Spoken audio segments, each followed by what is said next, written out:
My idea is to make a mandatory set of criteria that need to be screened yearly. So before you get your pro card yearly, so let's say if you win your pro card, let's say in April, you wouldn't have to do the health screening till December. So like let's say everyone has like a 2-month period, maybe November, December, to basically get health screened if you want to renew your pro card for the following year.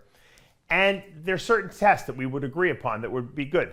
You know, and I talked to my cardiologist who's very into working out, and we discussed these tests, and we all pretty much agree: kidney function, creatinine, BUN, cardiac CT scan to see if there are any blockages in your coronary arteries, an echocardiogram to see how your heart is pumping blood out to the rest of the periphery of your body, to see if you have good cardiac, what we call cardiac output or ejection fraction.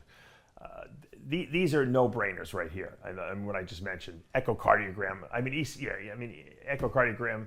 Excuse me, EKG to see if the rhythm of your heart is working properly. That would cover your heart pretty extensively. To me, the cardiac CT scan is the most important and the one that most people don't get, because that's going to tell you if you have blockages in your coronary arteries. And a lot of guys do.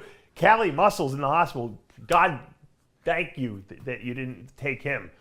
And he had 100% blockage. Thank God he went to the hospital and he didn't die from it. I mean, so these are things that would be discovered by a cardiac CT scan. Obviously, doing liver function tests are ridiculous because the liver function enzymes really are just metabolic enzymes, and if you work out hard, those are going to be elevated. So we know that. Blood pressure. Hemoglobin A1C, that tells you your average blood sugar over 3 months. Are these people in good blood sugar control? Are they diabetic and they don't even know it? You know, it's not a lot of tests you'd have to get signed off on. And what they would do is you'd go to your doctor with this screening and they'd run all the tests like you would if you had to get pre-certified for surgery. And then they submit it to the IFBB, and the IFBB would have to have a doctor that would basically look at the results and see, okay, this person's good, this person's not. If a doctor is going to lie, and I don't think there's any doctors out there that would actually lie about the results, okay, of a person that they're, quote, friends with, because if the guy drops dead, now that doctor who ran these tests and forged them or falsified them is going to be liable. So no one's going to do that in their right mind. So that's what I believe would be the best way to do it. Now, if you're on the fence about, hey, you know what, this person's a little high, might not be the end of the world, at least they're aware now that they have high maybe kidney function, or their blood pressure's a little bit too high, maybe they should get on some blood.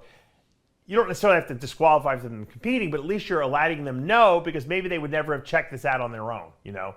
And that's what it's going to do. It puts what I call like a speed bump in the way of these guys, because they're going 100 miles an hour, and a lot of these guys don't want to stop. They want to go year-round like that. This slows them down because it forces them to go off the drugs so they can pass the health screening, okay?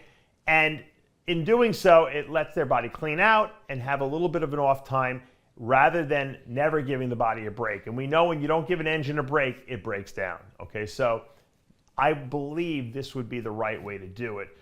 Steroid testing is not the answer. We know that because it's actually an unfair test, because it makes the guys that are smart and who can beat the test have an advantage over the people who don't know how to beat the test.